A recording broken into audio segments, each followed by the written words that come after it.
but we also need to take better care of ourselves. We're not. Keep pushing ourselves and expecting our brain and our body to keep up. And I want us to love our body and our brain so much that we want to take care of it.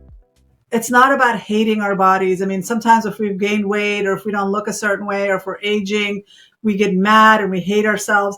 That's not the answer. Our little bodies are doing the best they can. We take better care of our cars. We take better care of our phones than we take care of ourselves. And we just need to focus on taking care of ourselves. So if we take care of ourselves more, does that help fix the mind issues? I mean, like we talk about the mind, body, soul or mind, body, spirit connection. Is that maybe where we're really missing the mark, is taking care of our physical being? Well, when we're taking care of ourselves and we're eating right, we're less reactive, we're less stressed, we feel more grounded. But we might have to do all of that initially, right? We might have to change our lifestyle. We might have to do some grounding exercises. We're also not breathing, because think about it, when we're stressed and when we're busy, we're breathing from here. We're not breathing from deep diaphragmatic breaths. And this is why we have to force ourselves to slow down and meditate, which really could be just focus inwards and breathe for 10 minutes. We have to force ourselves to do that because we're not normally breathing deep, slow breaths to oxygenate our brain, to oxygenate our body. Because think about it, if we're constantly in fight or flight mode, we're constantly stressed, we're going, and we're breathing here, we're not digesting our food. We're not able to get that deep sleep we need. We're not feeling grounded and present in the moment. We're constantly thinking about the future. But if we slow down and we take deep breaths, we're oxygenating because if we're running away from a bear or a tiger, our body's not worried about digesting food or healing our body or increasing our immunity to disease or whatever. It's in survival mode. And that's what most of us are in all the time. But when we're calm or we're calming ourselves down and we're breathing and we're taking care of ourselves, we're sending a signal to our brain that we're safe, that we're okay. And so then when the body gets that signal, then it can start repairing and healing and boosting our immunity and taking care of ourselves. Our hormones are flowing. Everything is normal. But when we're going, and we're not taking care of ourselves, that's when disease happens. That's when we get sick. That's when our immune system goes down. So it's not just spirituality, mind-body connection. It's just a matter of, are we in fight or flight, or are we under calm parasympathetic nervous system where our system is calm and we're able to process information in a normal, healthy way?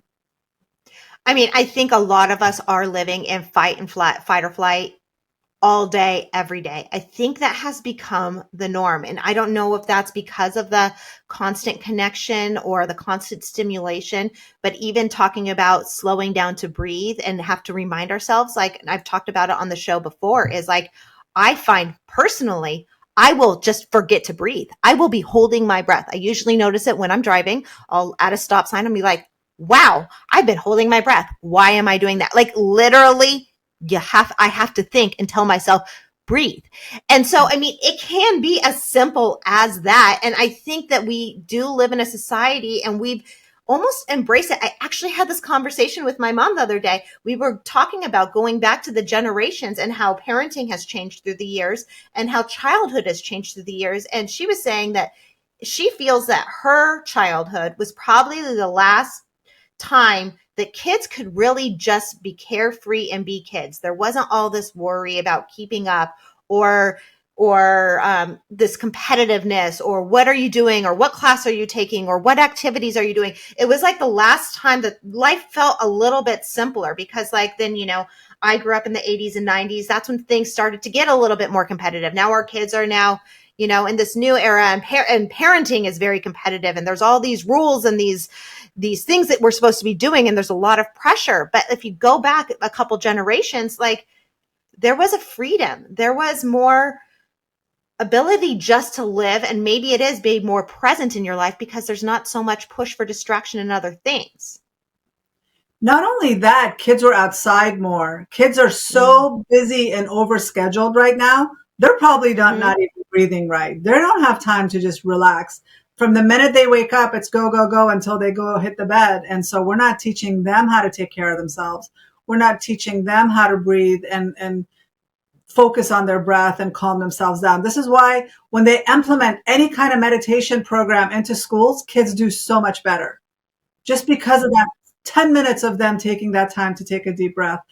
For you, since you're noticing yourself not breathing in your car, you can put a little sticker that says breathe on your rearview mirror so that every time you stop, seriously, every time you stop at a red light or something, you look at that and you remind yourself to breathe. A lot of people are also putting alarms on their phones, and they, at the top of the hour, 1 to 2 minutes, take a deep breath every single hour. That's going to make you way more productive than if you don't do that.